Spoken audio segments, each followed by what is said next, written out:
बिस्मिल्लाहिर्रहमानिर्रहीम। अस्सलाम वालेकुम स्टूडेंट, मैं हूं सलाउद्दीन, आपका बायोलॉजी टीचर। और आपको उम्मीद करता हूं मेरे लेक्चर जो हैं वो समझ आ रहे होंगे, आपको कंसेप्ट जो है वो क्लियर हो रहा होगा।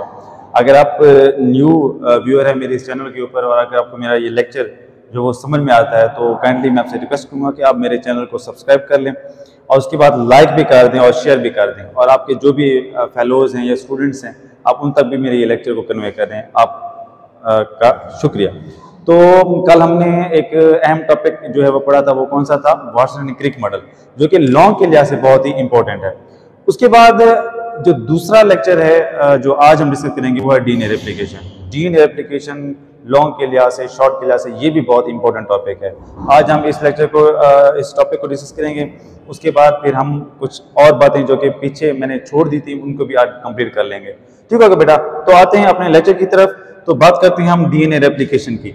डीएनए रेप्लिकेशन कि जो डीएनए है वो कैसे रेप्लिकेट करता है, कैसे अपनी जो है वो तादाद बढ़ाता है। ठीक है बेटा? तो ये मेथड जो है वो बयान किया गया आज के टॉपिक के अंदर। तो बेटा होता ये है, पिछले लेक्चर में मैंने आपको बताया था कि डीएनए जो होता है वो डबल हेलिक्स होता है। डबल हेलिक्स का मतलब ये होता है कि उसमें दो पट्टियां होती हैं और आपस में वो बल खा जाती हैं। तो ये जो बल खाने का अमल होता है इसे हम कहते हैं हिलेक्स। ये आपस में एक बल खा जाती हैं। तो डीएनए दरअसल जो है वो दो पट्टियों के जरिए आपस में जुड़ा होता है और इनके दरमियान में जो होती है नाइट्रोजनी बेसेस होती हैं, और ये जो नाइट्रोजनी बेसेस होती हैं ये हाइड्रोजन बॉन्डिंग के जरिए डीएनए को आपस में ऐसे जोड़ कर रखती हैं, जिससे एक डीएनए का एक मुकम्मल जो है वो स्ट्रक्चर बनता है। अब बात ये आती है कि डीएनए रेप्लिकेट कैसे करते हैं। तो बेटा होता ये है कि आपने 9th के अंदर ये जो सेल साइकिल वाला चैप्टर था उसमें पढ़ा होगा कि जो इंटरफेस था, इंटरफेस में आपने पढ़ा होगा कि एक एस फेस आता है। एस फेस में आपने पढ़ा होगा कि जी जो क्रोमोसोम होता है वो उसमें अपनी कापियां बनाता है। एस फेस में मैंने आपको पढ़ाया था। तो दरअसल वो कैसे कापियां बनाता है? वो इसी मेथड के जरिए जो डीएनए है ना वो क्रोमोसोम अपना डीएनए की कापियां तैयार करता है। होता ये है बेटा कि यहाँ पे मैंने कहा कि एक जिपर की तरह अलग हो जाना। कैसे जिपर की तरह अलग हो जाना? जैसे आप देखते हैं ना, एक जिप होती है, बैग की जिप होती है, स्टूडेंट के बैग जो होते हैं ना उसमें जिप लगी होती है। आप ऐसे जिप को जो खोलते हो तो वो उसकी दो लाइनें ऐसे अलग होती जाती हैं। सेम डीएनए के अंदर भी ऐसे होता है। ये आप देखें, यहाँ पे ये देखें, ये डीएनए। अब इस डीएनए अगर क्या होना, डिवाइड होना है, डिवाइड होने के लिए पहले ये जो उसकी पट्टी होगी, जो हिलेक्स है, जो बल खाई हुई है, वो बिल्कुल क्या हो जाएगी? सीधी हो जाएगी। सीधी होने के बाद दरमियान से जैसे एक जिप खुलती है, जैसे जिप की तरह खुल जाएगा, उसकी एक पट्टी इधर आ जाएगी, एक पट्टी उधर चली जाएगी। अब होता क्या है बेटा? अब अगर आपको याद हो तो मैंने बताया था कि दरमियान में होती है नाइट्रोजनी बेसेस। तो अगर इधर है एडेनिन, थायमीन, साइटोसिन, गुआनिन, ठीक है बेटा? अब ये नाइट्रोजनी बेसेस हैं, यहाँ पे ये जुड़ी हुई हैं, ये नाइट्रोजनी बेसेस हैं। अब इधर भी ऐसे होगा, अगर इधर एडेनिन है तो इधर आपको मैं बताऊं तो थायमीन होगा, साइटोसिन है तो इधर गुआनिन होगा। अब ये दोनों अलग अलग हो गए हैं, लेकिन बेटा याद रखना ये एक टेम्पलेट के तौर पर काम करेंगे। टेम्पलेट कहते हैं सांचा। सांचा खुद ब खुद बताता है कि मेरे साथ और कौन सी चीज आकर जुड़ेगी। अब देखें बेटा, जब डीएनए रेप्लिकेट करना होता है तो अगर यहाँ पे है एडेनिन तो यहाँ पर जो न्यूक्लियोटाइड्स होंगे वो इकट्ठे होंगे, और यहाँ पे जो न्यूक्लियोटाइड जुड़ा होगा, यहाँ पे जो न्यूक्लियोटाइड आकर जुड़ेगा उसके साथ थायमीन जुड़ा होगा। यानी अगर ये एडेनिन है तो जो नया न्यूक्लियोटाइड जुड़ा उसके साथ थायमीन होगा। इधर थायमीन है तो इधर एडेनिन होगा, इधर साइटोसिन है तो इधर गुआनिन होगा, इधर गुआनिन है तो इधर साइटोसिन आ जाएगा। तो एक तरीके से ये सारा का सारा नया डीएनए बनना शुरू हो जाता है। इधर भी सेम अमल इधर भी होता है। अब आप देखें, एक डीएनए से दो डीएनए बन रहे हैं। ये एक बेटा मुकम्मल तरीका है कि जिसके जरिए हम ये जानते हैं, ये हम समझते हैं कि डीएनए रेप्लिकेट कैसे करता है। डीएनए बिल्कुल इसी तरीके से रेप्लिकेट करता है और रेप्लिकेट करने के बाद अपनी डुप्लीकेशन कर लेता है, फिर जो होता है सेल वो तकसीम हो जाता है। ठीक हो गया बेटा? तो जैसे मैंने कहा सांचा, ये एक सांचे के तौर पर काम करता है। जो स्ट्रैंड, जो पट्टी अलग अलग होती है वो दूसरी पट्टी के जुड़ने के लिए एक सांचे के तौर पर काम करती है, वो खुद ब खुद से हेल्प करती है। ठीक हो गया बेटा? तो इस तरीके से जो डीएनए होता है वो रेप्लिकेट करता है। उम्मीद करता हूँ ये डीएनए की रेप्लिकेशन वो क्लियर होगी। अगर क्लियर नहीं हुई तो आप मजीद जो है वो मुझसे क्वेश्चन कमेंट बॉक्स में पूछ सकते हैं। उसके बाद जो चीजें रह गई थी वो मैंने आज इनको कंप्लीट करना था। तो बेटा उसमें ये था कि मैंने आपको बताया था कि ये जैसे डीएनए है, डीएनए के ऊपर ये जो न्यूक्लियोटाइड होते हैं बेटा, ये दरअसल इनको हम जीन्स के तौर पर भी ले सकते हैं। तो बेटा होता यह है कि इसी डीएनए के ऊपर जो जीन्स होते हैं वो जोड़ों की सूरत में होते हैं। जोड़े होते हैं जीन्स के।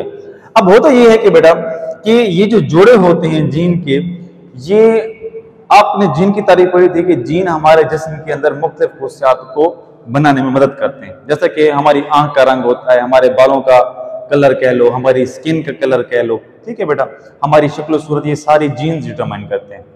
अब ये जो जीन्स होते हैं ये जोड़ों की सूरत में होते हैं, तो उसमें ये जो जोड़े होते हैं, हम एक उनको नाम देने के लिए हमने उनको एक जीन है, फर्ज करें एक जीन है हमारे पास,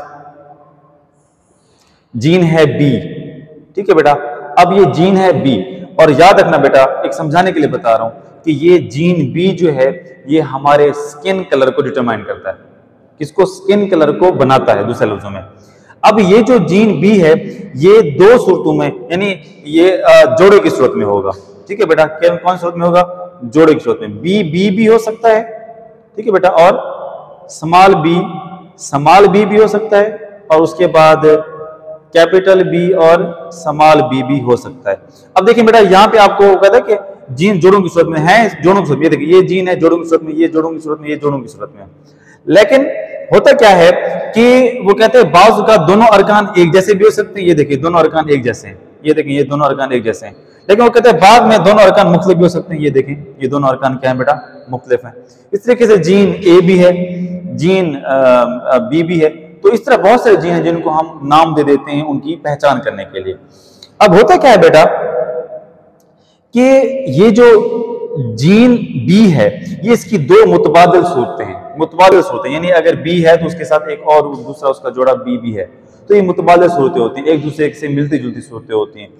तो इनको हम फिर दरअसल क्या कहते हैं बेटा, अलील भी कहते हैं बेटा, ठीक है, ये अलील भी कहलाती है, यानी जीन की मुतबादिल सूरतों को हम अलील कहते हैं। अब बेटा ये मैं यूं कहूंगा कि ये मुकम्मल तौर पे ये एक जीन है, ये मुकम्मल तौर पे एक जीन है, ये मुकम्मल तौर पे एक जीन है, लेकिन ये जो इसके दो अरकान हैं इनको हम क्या कहेंगे बेटा, ये क्या है, अलील है। क्लियर होगी बात बेटा? तो उम्मीद है आपको अलील का कंसेप्ट जो होगा वो समझ आ गया होगा। अब आगे ये बात पता चलेगी कि अलील का क्या काम है, कैसे अलील काम करती है। देखें मैं आपको समझाऊं। अब बेटा होता ये है, आपने ये बात पढ़ी हुई है कि हम इंसान की बात करते हैं, इंसान के टोटल कितने क्रोमोसोम बेटा, 46 क्रोमोसोम है। जब ज़ैगोट बनते हैं, सॉरी ज़ैगोट नहीं, गैमीट्स बनते हैं, क्या अगर नर है तो उसमें बनेगा स्पर्म, और अगर बेटा मादा है तो उसमें बनेगा एग। अब आपको याद होगा कि गैमीट्स बनने में, एग और स्पर्म बनने में मियोसिस होती थी, और मियोसिस के नतीजे में क्रोमोसोम की तादाद आधी हो जाती है। इसके नतीजे में बेटा होता यह है कि इसके अंदर 23 क्रोमोसोम और इसके अंदर भी 23 क्रोमोसोम। अब देखें क्रोमोसोम आधे आधे हो गए। फर्ज करें कि इधर इसके अंदर भी जीन मौजूद है, हमारी जिल्द का रंग बनाने वाला जीन, वो कौन सा है, बी, इधर भी मौजूद है, ठीक है बेटा, इधर भी क्या है, बी मौजूद है। अब बेटा यूं समझ लें आप कि ये जो जीन है ये हमारी स्किन, हमारी जल्द का रंग डिटरमाइन करता है। अब बात समझने की है, होता ये है बेटा कि अगर मां का रंग है गोरा और बाप का रंग जो है वो है ब्लैक, काला मैं कर देता हूं यहां पे, बाप का रंग जो है बेटा वो है काला। अब हम यहां पे वैसे बहुत सारे जीन हैं, लेकिन हम यहां पे सिर्फ और सिर्फ स्किन, जिल्द के रंग के जीन की बात कर रहे हैं। अब बेटा जब एक जीन की एक सूरत आती है बाप से, एक आती है मां से। अब जब ये दोनों मिलते हैं तो ये बनते हैं 46 क्रोमोसोम। कितना बनते हैं बेटा, 46 क्रोमोसोम। अब जब ये 46 क्रोमोसोम बनते हैं तो ये वाले दोनों जीन फिर एक ही जानदार के अंदर इकट्ठे हो जाते हैं। अब ये एक जीन इकट्ठा हो गया और ये इसकी दो मुतबादिल सूरतें हैं। अब बेटा यहां पर मैं बात करता हूं कि मैं यहां पे कैपिटल बी नहीं, यहां पे मैं स्मॉल बी लिख लेता हूं, ये भी बताऊंगा आगे आपको कि स्मॉल बी क्या है। अब होता क्या है बेटा कि अगर एक हो गया कैपिटल बी तो एक हो गया स्मॉल बी, तो बेटा जो कैपिटल बी होता है ये इसे हम डोमिनेंट कहते हैं, ये गालिब आ जाता है समाल के ऊपर, ये समाल जो होता है रिसेसिव होता है, बी गालिब आ जाता है। तो चूंकि ये बी आया है बाप से और बाप का रंग काला है, तो जो अगला बच्चा होगा उसका रंग भी क्या होगा बेटा, काला होगा। ठीक है, अब आप देखें ये जो रंग डिटरमाइन करने में किसका किरदार है, अलील का किरदार है। एक अलील इधर से एक अलील इधर, दोनों अलील मिली और उन्होंने मिलकर एक बच्चे का जो स्किन कलर था वो डिटरमाइन कर दिया। ठीक है बेटा, तो ये बुनियादी तौर पर अलील का किरदार है हमारे जिस्म की खूबियात बनाने में। ठीक होगा बेटा, उम्मीद करता हूं आपको ये चीज इसके अंदर बातें क्लियर हो गई होंगी। अगर नहीं हुई है तो फिर आप मुझसे क्वेश्चन पूछ सकते हो, मैं उसका आंसर दे दूंगा इंशाल्लाह, नहीं तो फिर नेक्स्ट लेक्चर में ये मजीद एक्सप्लेन कर दूंगा, लेकिन आपने मुझे बताना जरूरी है। अब बेटा हम ये आते हैं इन टर्म्स की तरफ जो कि शॉर्ट के लिहाज से, एमसीक्यूज के लिहाज से, लॉन्ग में भी ये कभी पूछ लेते हो तो ये अहम है। तो इन टर्म्स को अपने बेटा याद कर लेना। बात करते हैं बेटा जीनोटाइप की। देखिए बेटा जीनोटाइप का ये होता है कि जीनोटाइप अगर एक जानदार है उसके अंदर जो एक जीन की तरतीब होती है कि उसके अंदर जीन किस तरतीब में मौजूद हैं, उसी तरतीब को हम क्या कहते हैं, जीनोटाइप कहते हैं। ठीक है बेटा, जैसा कि अब आपको ये बताऊं मैंने कहा कि ये जानदार है, ये एक जानदार है, फर्ज करें ये एक जानदार पैदा हुआ, एक इंसान पैदा हुआ, उसके अंदर जो ये जीन की तरतीब है ये है कैपिटल बी और ये है स्मॉल बी, ये जो है अब जीनोटाइप है बेटा। अच्छा, इससे रिलेटेड फिर क्या है, फिनोटाइप। फिनोटाइप कहते हैं कि जीनोटाइप के इजहार को हम क्या कहते हैं, फिनोटाइप। फिनोटाइप क्या होगा, ये जो कलर है। अब ये जीन की तरतीब है, ये जीनोटाइप है, और जीन की तरतीब के जरिए जो इजहार होता है, जो खूबियात का इजहार होता है, वो क्या कहलाता है बेटा, फिनोटाइप कहलाता है। और ये काला रंग क्या है बेटा, फिनोटाइप है। अब बात करें अगर हम डोमिनेंट और रिसेसिव की, बेटा होता ये है कि जानदारों में जो दो अलील होती हैं उसमें से एक अलील जो होती है दूसरे अलील के असर को छुपा देती है।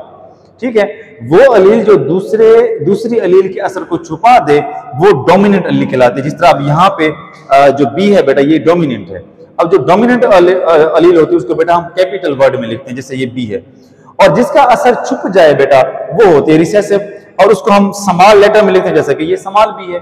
अब यहाँ पे देखें कैपिटल बी ने, जो कि कैपिटल बी जो है वो काले रंग को डिटरमाइन करता है, तो कैपिटल बी ने जो स्मॉल बी है उसके असर को छुपा दिया है, तो वो रंग जो बच्चा पैदा हुआ उसका रंग जो स्किन रंग था वो काला था। तो इस वजह से ये डोमिनेंट है और ये रिसेसिव है। उसके बाद बेटा और टर्म आती है होमोजाइगस और हेटेरोजाइगस। ये भी आसान टर्म है बेटा। होता ये है कि अगर दोनों अलील हैं बेटा same, capital B small B, तो अगर ये दोनों अलील एक जैसी हैं तो हम कहेंगे कि ये होमोजाइगस हैं। और अगर दोनों क्या हैं, मुख्तलिफ हैं, कैपिटल बी स्मॉल बी, तो ये बेटा क्या है, ये हेटेरोजाइगस है। ये दोनों अलील जो हैं वो मुख्तलिफ हैं। तो बेटा ये इसकी जो ये सारी की सारी एक कंसेप्ट रिलेटेड ये सारी बातें, अगर आप इसको थोड़ा समझ के पढ़ेंगे तो ये आपको मतलब दिमाग को फोकस करके खाली करके इस लेक्चर को देखोगे तो ये आपको समझ आ जाएंगी। इसकी मिसाल मैं आपको अल्बिनो की देता हूँ। अल्बिनो बेटा वो लोग होते हैं जिनके अंदर वो जो स्किन के नॉर्मल पिगमेंट्स होते हैं वो नहीं बन पाते, जिसकी वजह से वो, जिनको हम अपनी ज़बान में बग्गे भी कहते हैं, बिल्कुल उनके स्किन वाइट, उनके हेयर जो वाइट होते हैं वो उनकी पूरी बॉडी वाइट हो जाती है, उन्हें हम अल्बिनो कहते हैं। उसमें बेटा होता क्या है कि ये एक रिसेसिव करैक्टर है, यानी ये मगलूब करैक्टर है, लेकिन बाज़ जानदारों में ये जाहिर हो जाता है, लेकिन ये हजारों केसेस में एक होता है। उसमें होता ये है बेटा कि जो स्किन कलर है बी, ये उस जानदार के अंदर दोनों रिसेसिव आ जाते हैं। जब दोनों रिसेसिव करैक्टर आ जाते हैं उस इंसान के अंदर, तो उस बच्चे का जो कलर होता है अच्छा, उस बच्चे का जो कलर होता है बेटा वो क्या हो जाता है, अल्बिनो हो जाता है, वो बिल्कुल बग्गे पैदा होते हैं।